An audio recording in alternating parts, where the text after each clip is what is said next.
Good evening, Sandites. Hope that you take the time to sit and listen to the whole thing. We have an interesting topic tonight. I'm Sherry Durkee, Superintendent at Sand Springs Public Schools. You are experiencing the second week of what we call District Dialogue. And tonight's topic is Sand Springs Virtual Academy. And so we have some special guests with us tonight. This is our second time, and I have to tell you, last week I was a little bit nervous coming into a live stream. But tonight I came in thinking this is going to be easy piece of cake until Ms. Hamilton, our wonderful, by the way, principal at Northwoods Fine Arts Academy, said we got to spice it up. And I'm thinking, I don't sing and I don't dance. So Hamilton, what do you got to share with everyone tonight that would spice it up? Well, if I got on the table, then you couldn't see everything, so it wouldn't be as great. So I'll have to save that for a later time. Okay, so you do dance on tables? Is that what you're telling me? Anytime. Ooh. Yeah. Okay. Well, you have to make it fun for the kids. Assemblies and whatnot. I'm scared. So obviously Miss Hamilton is with us tonight from Northwoods Fine Arts Academy. She's amazing. We have Miss Noel from Angus Valley Elementary. We have, of course, Miss Arnold. She's absolutely my right hand. I think I introduced her last week. Assistant superintendent over many things. And then Mr. Jay Roeder, who has been working like crazy in the new virtual lab that we'll be talking about shortly. So we're going to start out tonight really just introing how to access information digitally. So Mr. Roeder, if you don't mind, I know you have a slide to show our viewers how to get information in the event that you just want to do a little research about what Sand Springs has to offer in a virtual online setting. All right, yeah. So we have a few different ways that you can get information. Start with, you have the website and links right there, and that's just off of the main sandites.org page. If you go up to sites, Sandite Virtual Academy is down at the bottom of that list of sites. When you get to the home screen, you can look at the student handbook. There's a direct link right there on the left side of the pictures. You can go up into the menu, and it has our full course catalog with over 300 courses. All of our electives are aligned by career cluster. So you can find something. If you want to be a carpenter, you can go find a course that we offer. A lot of IT, computer programming type courses. We have some AP Computer Science A that you can take through virtual. So if you're into the computer stuff, we got you covered, definitely. Then we also have our district app, where we send out notifications. And we have Facebook, Sand Springs Virtual Academy, or on Twitter, you can search for Sandite Virtual, and you can find our Facebook and Twitter feeds there. But the best way during the day to get a direct response from a real person, namely Mr. Jay Roeder, is to do what, Jay? You can call me at my office. We'll have the number in a little bit, but I'll tell you now. It's 918-246-1483. We will have that on the final slide as well, or you can email me at j.roeder@sandites.org. People would love to spell your last name wrong. They do. So can you spell that for the public? It's R-O-T-E-R-T. E-R-T, okay. Jay's done a great job. This is your second year, I believe, serving as the director. Third year. Third year. Oh my goodness, time flies. Yeah. No. I think we said last week, if you followed last week, that Sean Beard, our executive director for curriculum and instruction, actually ran the academy, and he's actually in the background and celebrating. I'm sure he's dancing behind me and maybe giving me some rabbit ears behind me. And I'm going to ignore him completely, except that he's running the process tonight. So Sean, can you flip to the next? Yep, there you go. So I want to talk a little bit about the history. So bear with me because this is a good story, I think.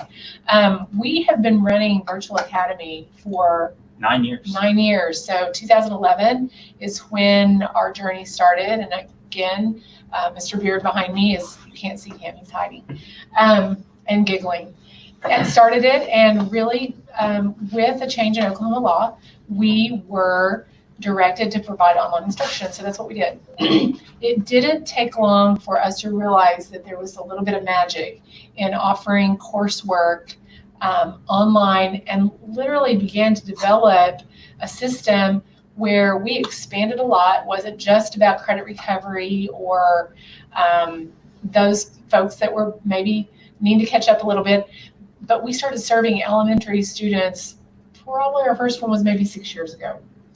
And we're getting a lot of interest now, and really had an incredible growth last year within the number of kids. So one of the reasons I bring that up is to illustrate really, as we start talking about our plan for reentry into the new school year, delving back into this parent choice, which has become, as many of you know, a pretty big buzzword in education, but how we're developing choices for parents who really want something different for their student, but also now in the midst of a pandemic, maybe a little bit more eager to really think and explore what Sand Springs Public Schools has to offer. So we've been doing it a while.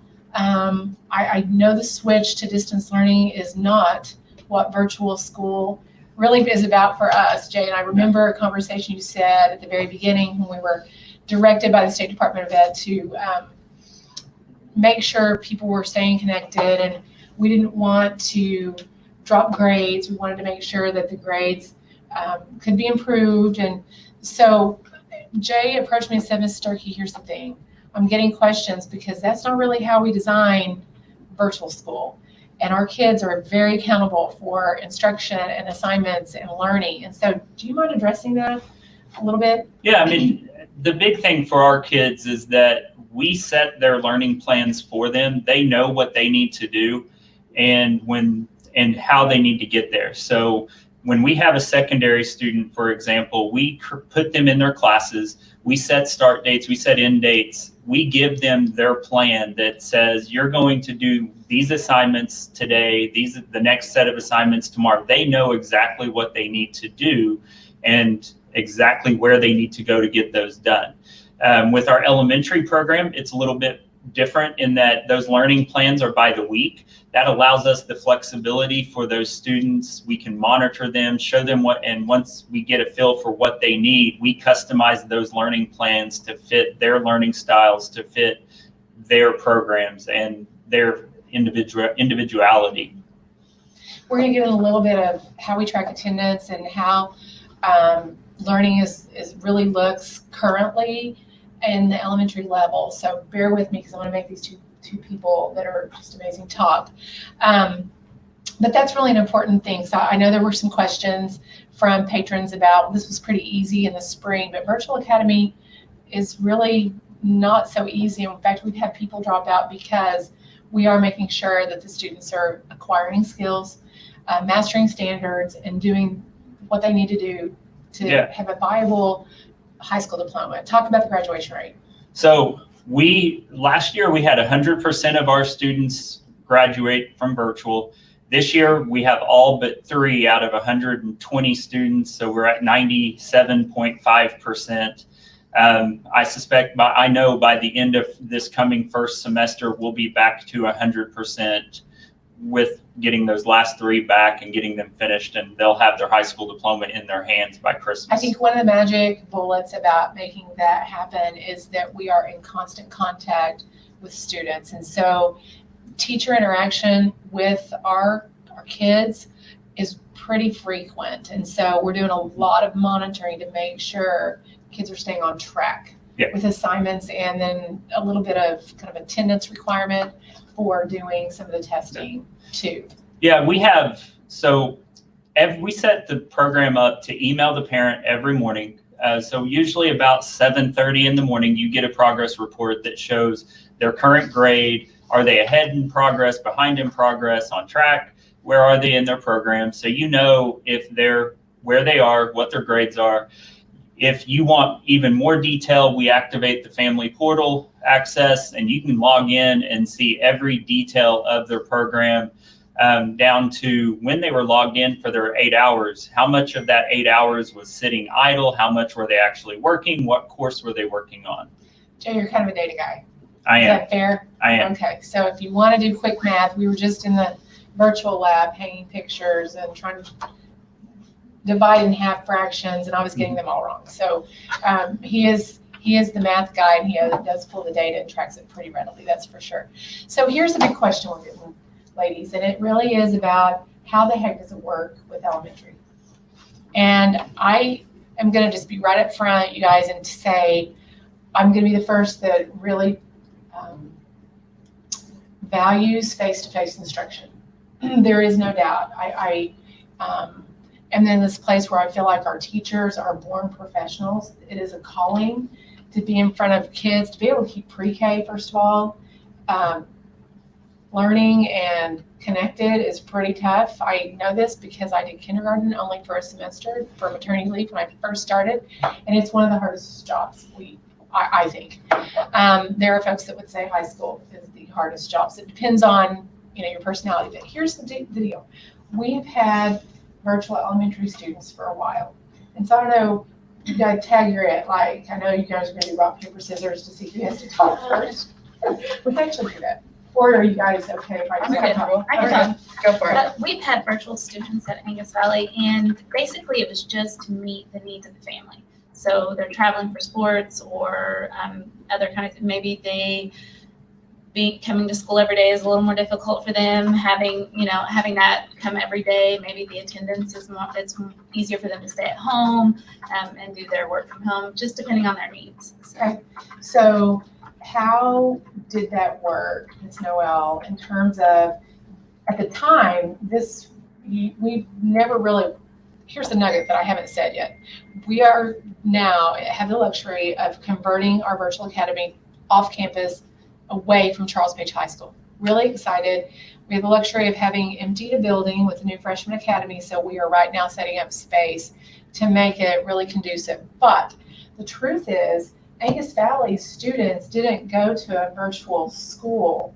So talk about who was their teacher, how did that work, did they get to come at all, how did you calculate attendance, those kinds of things. So their work was done virtually, but they could come for activities that we did at school. So they have a teacher assigned to them at school. So they have all the same extra teachers. There's specialist teachers and tech and music and PE. They still have those teachers as well. They could come and be a part of things if they wanted to be a part of things, but it was obviously up to them and, family choice. They did all their work virtually, and, it works well for the families that are, if that's what they want to do. Okay, so if I'm a parent and I want my child to do most of their work at home, but I really liked the STEM offerings that you have, because I know you have biomed type activities in STEM class, or robotics or coding, then I still could choose to do kind of the core academic instruction at home, but still come and partake in STEM class, correct? Right. Okay, so that's one of the many beauties of partaking in kind of a blended model. So Ms. Hamilton, I know you have some current experiences this last year. Correct. Okay, so could you talk about how that looked for you guys? Yes, so before you had mentioned like transitioning to elementary, I'll be honest, I was a little skeptical because I'm thinking, being early childhood myself, I'm like, how do you get this? How do you teach a kiddo when they're not in front of you? Now remember, she's the one that said we got to spice it up tonight, so her skepticism is always there, by the way, but here's the deal. You keep me on my toes. There is no doubt. Somebody has to. I know, right? So when you say something, I always go home and really reflect about how could that be better. Okay, I know. Talk about your I get those skepticism. phone calls later. Only So, for text. So I was skeptical, but that does work for some families. You try to think, not every family is cookie cutter, and whether the kiddo is health compromised or the family travels because dad has a job where he travels and they want to see dad. So they travel with dad, or the kiddos in sports, different things like that. Anxiety. Absolutely, anxiety. That's true. I don't know, fortunate enough, or I'm not real sure what the word is, but I had a kiddo that needed an individualized education plan, an IEP, and we were able to service him, and it Right. was great for him. Right. And they are able to come for gifted and talented to access the library. I'm fortunate enough to have an art teacher because we're a fine arts school, so they can come to art, they can come to PE, they can come to field day. We have bike club We have bike club for 5th after grade. school. They can Right. totally come and Absolutely. partake in bike club. So there's all kinds of activities. Mhm. Really, the sky's the limit. What I love about our Sandite staff, principals and teachers and really everyone, is that element of creativity. And I know Ms. Arnold just mentioned anxiety. You were rattling off services that you can access before we started the meeting, but do you mind sharing a little bit of what you said? Well, definitely. So, we have counselors at our school and they handle situations, but we also have a partnership with Daybreak. So if a child needed some counseling in a certain area, we could also provide those services, and maybe we could do that virtual if that's what needed to happen because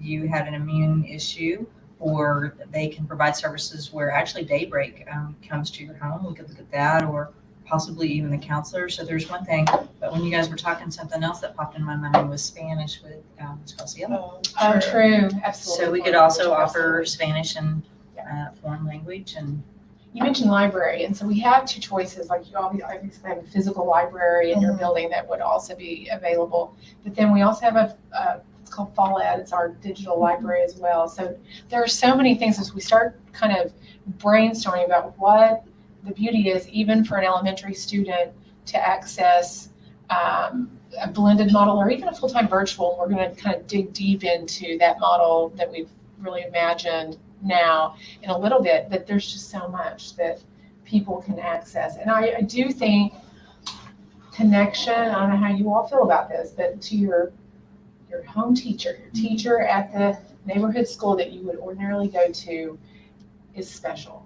I think if it makes you still a Sandite, that's the thing. It's being able to connect with another Sandite, someone that's local that cares about you, that wants to see you successful. You can see them in Walmart. You can, Absolutely. so way back when I was a principal, which has been a while now, but I had a student that was virtual, but I also remember when they did that virtual part, they also participated in like the little sports after school. So you had the little football teams or baseball or soccer or whatever. So they wouldn't see them kind of throughout the day, but they were always happy to meet up with them, even if they didn't come for things during the school day. But they still kept that because they were receiving that information back from the regular site too. So to keep that social interaction part, and especially at this time where things are a little unsure. Right. I mean, I don't know what baseball looks like in 6 months, You know, but it's funny you say that because the unsurety of the times I think plays a role. When we were meeting as a virtual committee, so we were bringing Sean, Jay, even Carrie Slay-Huber, who's now our special education director, Tina Moses, who's now our IT director, and we're really conceptualizing how virtual could be better and different. Staying connected to the neighborhood. And I don't know how to put that any more bluntly, maybe there's a better word, but just to community. And we know Sand Springs has this amazing community spirit that's part of our thread. And so just keeping that connection is really important. So you bring up a really, really good point. So let's shift a little bit. Actually, if we could, I hate to do this to you, Sean, but if we could pull up the slide that shows the curriculum for our elementary virtual, that would be great. So talk about that just a little bit, Mr. Broder, if you don't mind. Okay, so our pre-K through 5 courseware, Calvert Learning is our primary courseware that we use with every student. That's for our core subjects, and we also have art and PE available through Calvert. So everybody says, well, how do you do PE online? They do a lot of health lessons, but they also have an activity log where they have to record what exercise did you do today? How long did you do it? I have one student that plays soccer, so we read a lot of logs that were his soccer practices or his soccer games, looking for that 60 minutes of activity outside every single day is the main thing there. Calvert is project-based. Next to being in a classroom, this curriculum is absolutely amazing. I always find a lot of joy going through it. The science curriculum that is in there is all videos from Discovery Education. So it's like watching the Discovery Channel for the kids. They're making some of the projects. They might make a roller coaster. They might make a simple machine, different things that are in there. We have ExactPath that we use for our intervention program. We'll also use that as needed for students on IEPs for their English, for the reading, language arts, or math.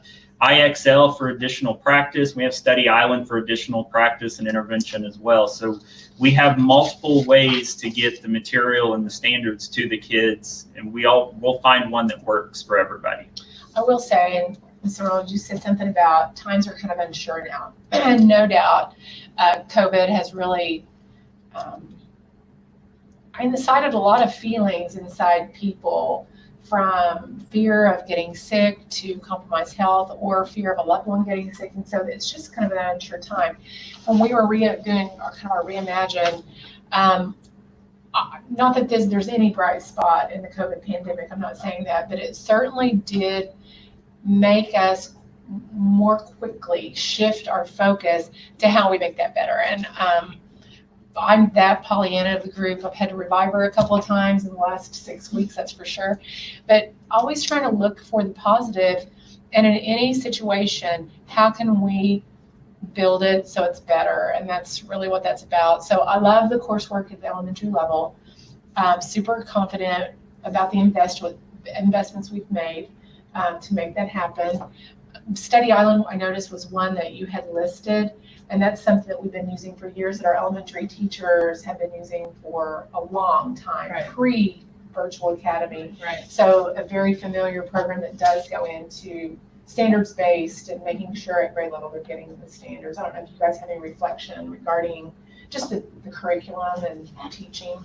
Well, we've used Study Island for a long time, and it's great because it has diagnostic tools, but it meets the students on their level and allows them to go through the lessons, and it actually provides lessons and feedback to the students. The teacher can be as involved or as not involved as they need to be, depending on the independence of the student. So it's great for meeting needs, and we like Study Island. So a We're a teacher big can fan. actually go in and pull a report, see the effectiveness of the instruction, see how well the student has done based on the questioning that the work that they're doing, and then also go back in and remediate. Yes. in the And you program. can set your standards. So if this is something that's super important, you think this skill is a big skill for them to have, you can set the standard where you have to have a 90% pass rate. Right. Or if it's something that you feel like, okay, this is something we can move past, that they don't need to be as proficient at this time, we'll come back to it later, kind of know their needs, you can set it to what you need it to be. So the teacher's still a professional in the room, monitoring student progress and setting the stage for what comes next in the instructional Right. week, month, day, year. Yeah, absolutely. So I noticed a question asking just how much is enrollment in the virtual academy expected to grow this year due to COVID and other factors. And it's interesting. That's a very interesting question. I kind of want to address it, Jake, if you don't mind, because I know at one point last year we had, if you included blended students, in other words, students that were coming to school a little, maybe taking a class or two, and then doing some other things, and we'll talk about what other things that you can do too. But we saw a big uptick last year. So can you talk us through your experience, maybe just in the last 2 years? Yeah, I mean, we've gone from the first year I was in charge of virtual, we had 54 students. The next year we hit 154. Last year, our total enrollment at any given time was 349 students. 349. The majority of those students are blended students. They are doing TCC classes at the high school, internships at the high school. They might go to Clyde Boyd and do a art class for first hour, or maybe they go and do math and then they'll go home after that. My own son did 6 hours at Clyde Boyd, and then 7th hour he would go home and he did his Algebra 1 class through the virtual, or Algebra 2 class through the virtual academy. So we're seeing an uptick regardless of COVID. That's what you're telling me. Okay, quick math guy. Mhm. 350 Most of them were secondary, there's no doubt. But let's just do the math on the entire population of Sand Springs Public Schools, which is just over 5,000. So 350 to 5,000, approximate percentage, About 8%. 8%. So when you think about, do the math on him, catch him. Like, I'd like to see you catch Jay Roeder in the math. Now he's going to cheat, a little nervous going on. But my point being, even pre-COVID, we were seeing an uptick because people were asking for a different way to do life in school. I think I mentioned last week. 7%. 7%, that's pretty good. Especially on the fly, on the spot, on camera. I'm pretty proud of you. My own daughter's working from home now, by the way. Never had before. Her office had demanded that she be present. She's working at home, and life about even work is changing. Mm-hmm. And so she had a comment last week, and she said, I don't know if I'll ever go back to the office full time. So let that resonate a little bit. And so thinking forward about options people want and would do well in, we're not seeing just the credit recovery kind of kid. We're seeing the kids that are motivated and inspired and want to learn in that way. We had a lot of kids last year that were even taking AP classes through the virtual academy. Right. We were doing AP English, AP US History, AP Government, AP Statistics. I'm trying to remember them all, but that's a few of them. I mean, we have really high level classes, and kids are jumping on board and taking advantage of them because that's what fits their schedule. I'm seeing some questions that I really wanted to get to. One of them is the Sand Springs Virtual Academy Handbook mentions. Did you see that one? That students will have to come into the lab for a weekly meeting. Will this continue to be a requirement amidst the pandemic for students in virtual? Great question.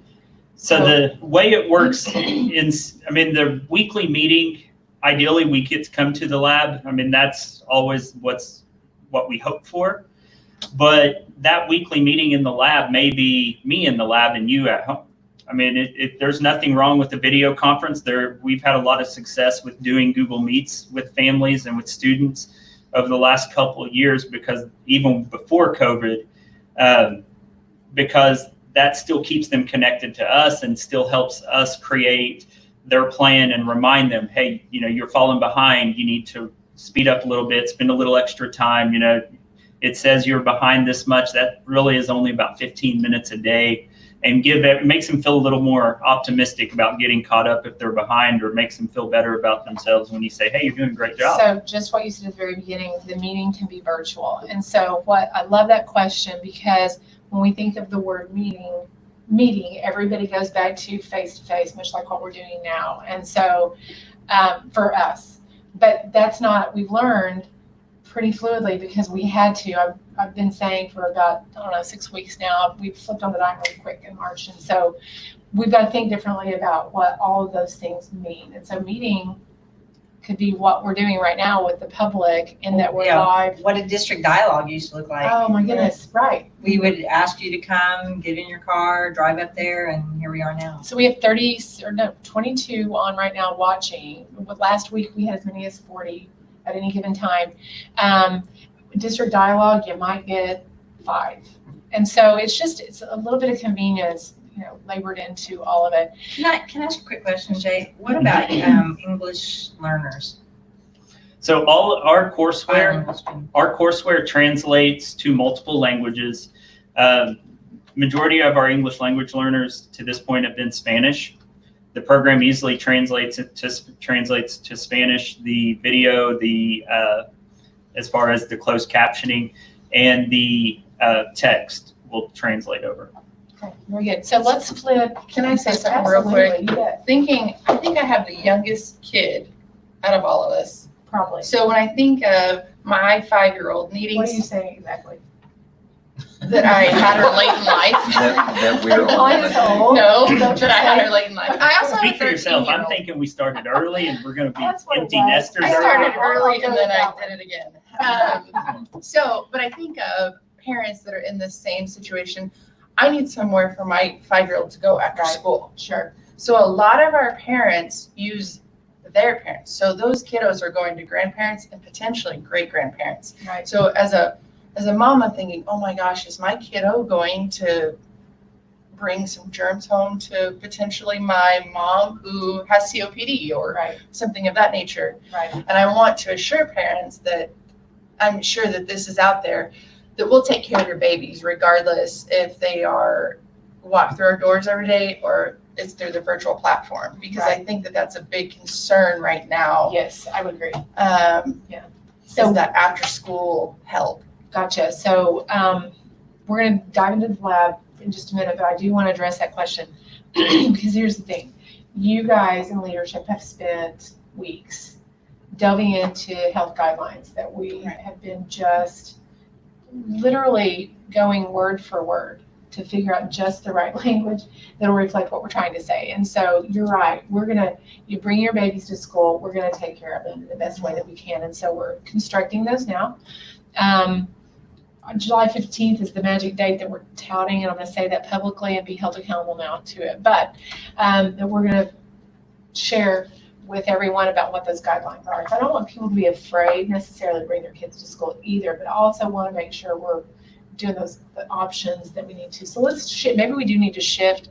I know, Jay, you had a slide about, if you could talk about secondary curriculum briefly, and then I do want to shift to the content of the lab and the hours and how we're visioning that could look. So let's go forward a little bit, Jay. Next one. Yes, so 6 through 12 courseware. In the past, we've had Edgenuity. That was our primary courseware we went with everybody. This year, we're adding Edmentum's courseware, which is a great addition for the kids. That's where a lot of our career pathway courses are going to come from. That's where the courses also present a different method of instruction. Edgenuity is very video-based. Everything is presented through the video. You have your practice. Edmentum is very text-based. So if you have the kid who's the speed reader who can fly through the curriculum but struggles to sit and watch videos, Edmentum's the courseware for them. We also are adding ExactPath for the 9 through 12 kids, and IXL and Study Island as needed as well. Yeah, great. So now let's jump ahead. The new additions here, Mr. Roeder, really are IXL. IXL, which the on-campus kids had access to, now the virtual kids, Gotcha. Academy students will have access.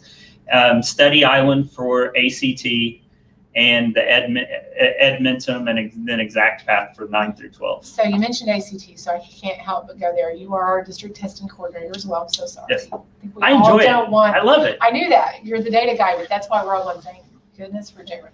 But I do want to talk through, go to that next slide, Sean, if you don't mind, because something hit my brain, now it's gone. Okay, so let's talk about secondary-wise the benefits of the program. And you, I noticed on your slideshow today, put up NCAA approved program. Could you address that? Because I'm pretty proud of the work you spent getting that certification. Any student who wants, student athlete that wants to go play sports at a Division I or Division II NCAA program, they have to meet the NCAA requirements for their courses, which means normally all high schools have gone through this approval for their brick and mortar classes.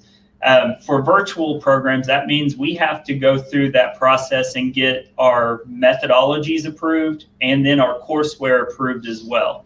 So to be an NCAA approved program just means that our student athletes can now take advantage of all of the blended options that we offer, like TCC, internships, and all those things, because now they're not locked into having to be at school on those other hours. They're able to take advantage of the virtual program, and it really opens up their day. That took a little bit of work and research a couple of summers ago, and so that's been the case this whole year. Mm-hmm. And it was last summer that I think that we got our stamp of approval, or this summer? Last summer. Last summer. So again, that's a little bit techie for us. But certainly when you start talking about any kind of credentialing that we can provide, or opportunities that we have kids that we can provide students to access without any obstacles, that's a huge one, and we're really proud. Okay, I gotta step in, I gotta brag for some minutes. So we have been doing this for a while, and I think we've just done phenomenal things, but also I wanna share that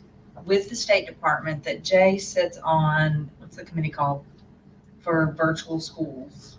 Actually through COSA, through the virtual That's where it was. framework academy so COSA stands for the Cooperative Council of School Administrators. And so one of the things we try to do with our folks is plant them in places so they can not only just conceptualize for Sand Springs Public Schools, but try to aid in the conceptualization of frameworks for others too. So yes. And this year he had the opportunity, our district had the opportunity to share with other districts, that are our size or even smaller about what we're doing. So Sure. You constantly have people calling you or coming to us to say, what's going on?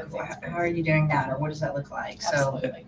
Absolutely. Ahead of the game. So we're going to get to questions, I promise, but so we have about 10 minutes. I do want to talk briefly about the lab because this is the part that excites me the most. So, Me too. okay, so you want to start or do you want me to start? Go ahead. Okay. All right, so here's the thing. We There have, is now. you got There it is. pictures. Oh, yeah, Okay, there's the, pictures. we just got paint. We've been hanging artwork, but basically you can tell in the pictures, we've set it up to space people out so that kids can actually come to, by choice, a lab setting to get help. We are manning that this year with a certified special education teacher, certified English, Yep. and a paraprofessional that has been running the virtual lab credit recovery at Charles Page High School for years. Yes. And then she can manage that thing as well as I can. right. And then of course, Mr. Roeder, who's acting director, but also certified advanced math. Advanced math. Right. So anything math is fun. And administrative. Math is fun. And Right. administrative. Right, absolutely. So then the other part is the lab space will be open for attendance in any way, shape, or form at the will of parent, student from 7:20 in the morning Yes. until it varies, but at least The earliest 5 we'll o'clock. close is 4:00 on Fridays, but we'll be open till 5:30 on Mondays and until 6:30 Tuesday through Thursday. perfect. So here's what's happening. So we have a certified teacher in each core subject area that spends a day, extended portion of the day at the lab. So if there are students that get stuck on a calculus problem, don't quite get it, then they're coming to the lab to seek out help, which is amazing. And coming to the lab, I mean, they can email the tutors, they can the teachers and ask to do a webinar. The teachers have the ability to do video chats and video conferences while they're in the lab as well as in their own classroom if they needed to. And so that 4 to 6:30 is their time where we know they're dedicated to virtual, but that their whole day is kind of a blend. Right. It's just like the high school, a lot of the kids are doing blended schedules. Our virtual teachers are doing blended schedules as well. So we're going to be serving pre-K kids this year. Am I right? So I'm talking my our four-year program, and we have pre-K kids that are going to be coming. One of the things that we know as elementary folks is that, again, that face-to-face is, I think if I said, what's your choice with pre-K, you would say Face-to-face. face-to-face, right? So at the same time, as we talk through the possibility of parents choosing that option, that's a real option and a real choice that people are making. And so we're working through how we offer a blended model, setting up some space in the lab that's appropriate for our youngest students to get that a little bit of socialization, a little bit of time away for really, that sounds crazy, but core instruction, that really is a thing with standards at pre-K developed through play, honestly. I think if you visited any of our pre-K classrooms at the Early Childhood Center, that's next week's topic, you would see a place where you see lots of 4-year-olds doing all kinds of things in really what looks like chaos, but it's not. And in that development of play, they're learning a whole lot. So we're visioning setting up a space in our virtual lab so parents could partake of coming. Our idea is to maybe capture one of our pre-K teachers to blend in 3 to maybe 5:30 to provide some directive play, maybe a little bit, so that we're getting some real learning. Not real, they learn all the time, but maybe little bit more structured learning for our youngest kiddos. So I'm really excited about the lab time. That took a little bit of intuition, a little bit of innovation, and a lot of flexibility from the teachers that are going to Yes. be in the lab. I mean, they're willing to flex their schedules around even when I can't be there and come in, and so that we can always have that lab open. Okay, let me ask you two parents, if you had a need, would you choose Sand Springs virtual for your student? 100%. Absolutely. I didn't set them up. That was No. totally, No. we didn't practice, and I'm going to ask you this question, so you say absolutely. We did not do that, but I think that it's a place where we believe in the professionalism of our teachers and really our motivation, our heart for making sure we're delivering integrity at a high level to kids. So let's go to the questions, and let's just do this. Will my child have access to a teacher face-to-face when needed? Yes, during those lab times. Short answer is yes, Yeah. absolutely. Yeah, I was gonna say, Go I'm ahead. sorry, Jay. I was just gonna say, so I'm sure a lot of you out there haven't reached this point yet because I'm old, but yeah, get ready. I'm not old. But with that You said said, it if you ever taught a child how to drive a car, or you might equate that with teaching them double-digit multiplication or whatever, and maybe they're learning it differently than how you knew, and you're so frustrated, they're frustrated, you're just like, okay, what? That's it. I'm taking you to Mr. Roeder, or I'm taking you here. It's kind of like that drop-off pickup thing to say, okay, they're really struggling with this. They're going to need some extra help, and Right. then they'll have that person there able to do that. Where some other platforms, like literally, and it could be through Zoom, but literally you have that opportunity throughout the day during those times to work that out, because my husband had to teach him. I couldn't teach the kids how to drive the car. So, and in that element, What all was the one? same health guidelines that we're applying to our brick and mortar traditional school will also be applied to our virtual space. So absolutely. Well, here we go. Can students on open transfers from outside the district enroll in virtual academy without losing their spot at their school site, should they wish to return to that campus at a future day? Yes, yes, yes, yes, yes, yes. So here's my thought process on that. There will be some kids, and we'll talk through attendance if we have time. Number one, the law has changed to allow us a lot of versatility in counting attendance. So students that would choose to do a intermittent time where they're accessing virtual learning, whether it be enrolled with the Northwoods Fine Arts Academy teacher this year or really inside the virtual academy, once we get past this current situation, then your student will be able to come right back in and plug in Northwoods Fine Arts Academy. I don't think traditional schools in the sense of being a model of the past is a model. I don't think it is. I think that we're in a time where there are different learning needs of students that we must accommodate, COVID or no COVID, frankly. And so that's what we're doing. So the answer to that question is super easy. It's yes. How do I get help for my child when they work online? I think we answered that one. Sean, I know you're back there. Let's do this one. How do you count attendance in Sand Springs Virtual Academy? So let's talk about the new policy that isn't board approved yet, where it's on the agenda for July, which is Monday night. So let's talk about that attendance for just a little bit. So the simple way to look at attendance in the simplest form is if your child meets their learning plan, they're in attendance. So if they are completing all of their work and when they're supposed to have it completed by, then they're in attendance. You don't have to worry about them being counted absent. We do record attendance on a 6-week basis. So every time the normal school site does grades, we have to record attendance. So if they fall behind, there is a little 10% cushion in there for if they don't meet and complete everything, because we know sometimes at the last minute we have illness and we can't get online and work. If you have a headache, you may not feel like staring at a computer screen. So there is a little 10% cushion in there where you can still be counted. Other than that, they have to work every single day. Well, 5 out of 7 days, and it doesn't matter if that. It could be that they work Monday, Tuesday, Friday, Saturday, Sunday, and they take Wednesday, Thursday off. They just would have to work 5 days out of 7 each week, and they could still be counted as in full attendance. Okay, let's talk about, I'm going to put you two on the spot briefly. So you may have a situation in your home. We've had a few in terms of a COVID exposure who may be spending some time in home isolation, not with students, but with staff.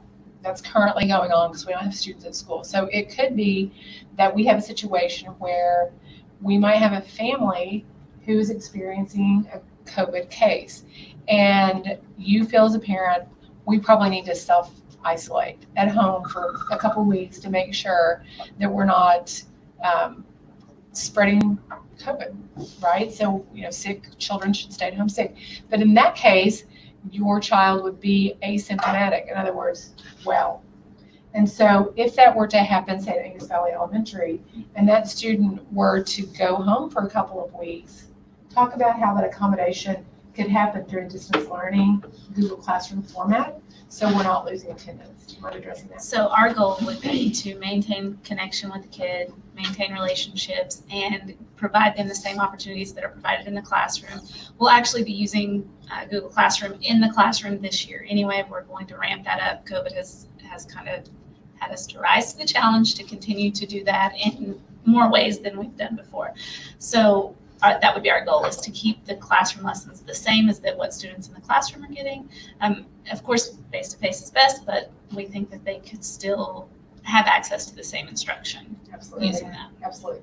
And then the idea would be an elementary virtual teacher that could provide an extra bit of tutoring, which we've employed now. Like we already have our elementary teacher now. So that's I feel like an easy shift. When I say flip on a dime, that's what I'm talking about when I say it.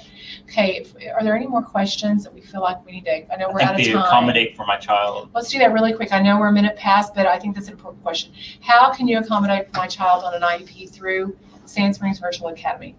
So we've been doing this for years. Mrs. Schlehuber, when we were both at the high school, we worked with each other almost daily on IEPs and for students. So now that's made even easier because offsite, away from the high school, we can work with every age group.